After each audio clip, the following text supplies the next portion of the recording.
After the extinction of the non-avian dinosaurs, the role of large terrestrial apex predator was mostly filled by mammals. But one of the largest terrestrial predators during the entire age of mammals was actually a large reptile named Barinasuchus. It was a distant relative of crocodilians. Instead, it was a member of fully terrestrial crocodilian called sebicids, which were also large predators but not as massive as Barinasuchus. Barinasuchus was first discovered by the discovery of a partial skull in Venezuela in 2007, but other specimens have since been found in Argentina and Peru. Barinasuchus is still only known from incomplete skull remains. Comparisons with our sebicids indicate a full skull length of about a meter long, as large as the skull of the Tyrannosaurus Daspletosaurus. Barinasuchus is estimated to be 6 meters long or more, with a weight of 1,600 to 1,740 kilograms. This doesn't only make Barinasuchus the largest Cenozoic South American land predator, but possibly the largest Cenozoic land predator. Even if it turns out Barinasuchus just weighed half of the estimate, it will still be larger than almost any other mammalian terrestrial predator and remain a contender of the largest Cenozoic land predator. The largest modern-day land predator, the polar bear, weighs a maximum of 800 kilograms. Even the largest living reptile, the saltwater crocodile, max out at 1500 kilograms. This is an exceptional size even for the biggest saltwater crocodiles. The only other Cenozoic land predator which rivals Barinasuchus is Cenozoic, a fellow sebicid, which is also a contender for the largest Cenozoic land predator.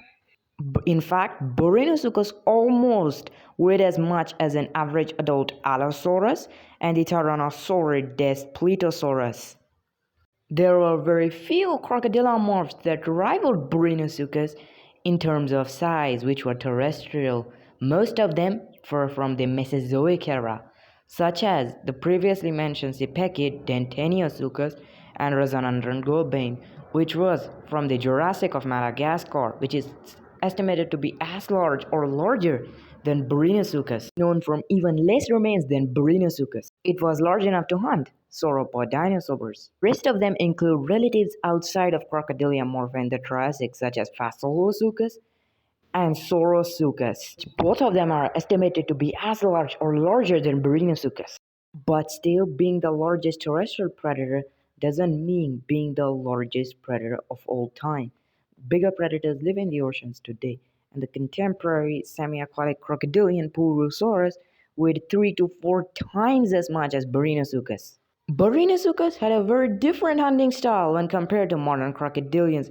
While modern crocodilians have conical teeth, which are used to holding on to prey and drowning, Barinasuchus had teeth similar to modern-day monitor lizards, which are much more better suited for slicing through flesh. Like modern crocodilians, which have extremely high bite forces, sebicids also possessed high bite forces combined with a sharp serrated zyphodon teeth. They would have been a very formidable predators. Barinasuchus was not a modern crocodilian, instead a crocodilian morph in the family Sebicidae, which includes other large terrestrial crocodilian morphs with some exceptions. Most sebicids lived in South America, but some, such as the previously mentioned Cenozoic, lived in Europe. Barinasuchus was not the only sebicid of its place, as the contemporary but much smaller Langstonia lived alongside Barinasuchus, but it is unclear that they lived in same parts of South America.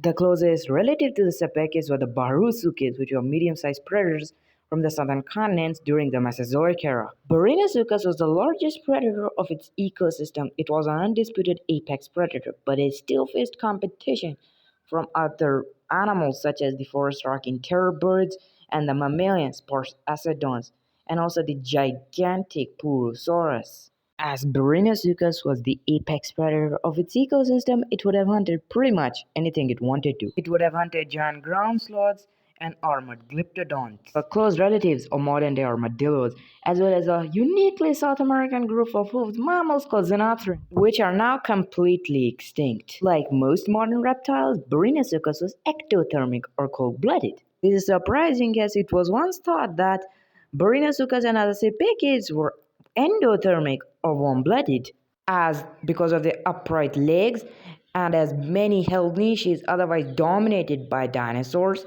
and mammals. But they did possess higher metabolisms than most ectotherms comparable to monitor lizards, which opened up ecological niches close to much more typical ectotherms like modern crocodilians. Barinasuchus ruled South America for roughly 25 million years, from the late Eocene 37 million years ago to the mid Miocene 12 million years ago. Barinasuchus was certainly the most dangerous and terrifying terrestrial predator since Tyrannosaurus rex, but like Tyrannosaurus, their force is much outside of its control. The non-avian dinosaurs died from the geologically brief catastrophe by the asteroid hitting the Earth.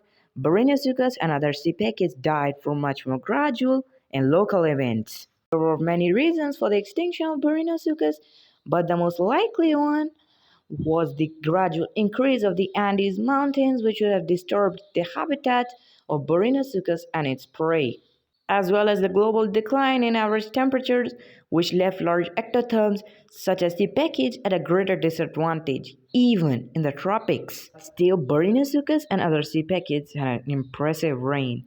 They didn't only manage to become apex predators in an era dominated by mammals, but the largest terrestrial predators during the entire age of mammals. Thank you for watching. Hope you learned something interesting. If you liked the video, please hit the like button and subscribe if you like to see more. And of course, have a great day. And if you have any suggestions, you can write in the comment section below.